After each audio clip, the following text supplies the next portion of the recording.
Hello दोस्तों, आपका मेरे चैनल पर बहुत स्वागत है। एक बार एक वैज्ञानिक ने एक टिड्डे को पकड़ा और उसे अपनी आवाज़ पर छलांग लगाना सिखाया।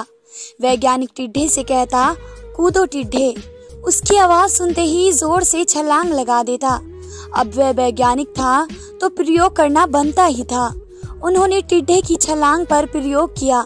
वैज्ञानिक ने उसकी एक टांग तोड़ दी, फिर बोला कूदो। अब टिड्डे की छलांग की दूरी कम हो गई। वैज्ञानिक ने उसकी दूसरी टांग तोड़ दी और फिर बोला कूदो। टिड्डे की छलांग और कम हो गई। अब तोड़ी गई उसकी तीसरी टांग, छलांग की दूरी और कम हो गई। एक एक करके बेचारे की सारी टांगें तोड़ दी।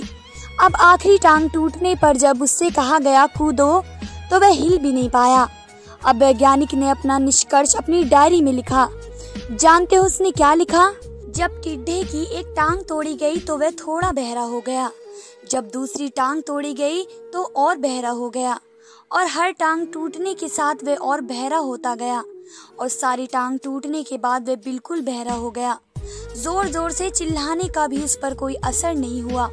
वह तो अपनी जगह से हिल तक नहीं पा रहा था, छलांग लगाना तो दूर की बात। इस कहानी को सुनकर सभी को ऐसा ही लग रहा है क्या मूर्ख वैज्ञानिक था।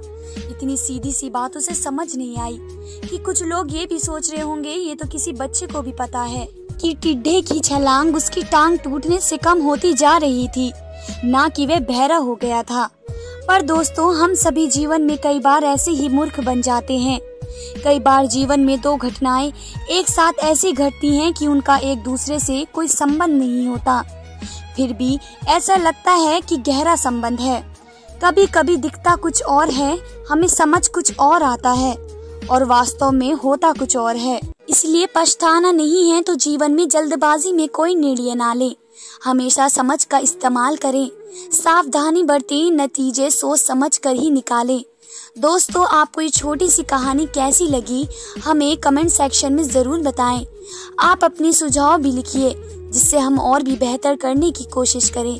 फिर मिलेंगे दोस्तों अगली वीडियो के साथ। तब तक के लिए अपना ख्याल रखिएगा और हमेशा मुस्कुराते रहें। धन्यवाद दोस्तों।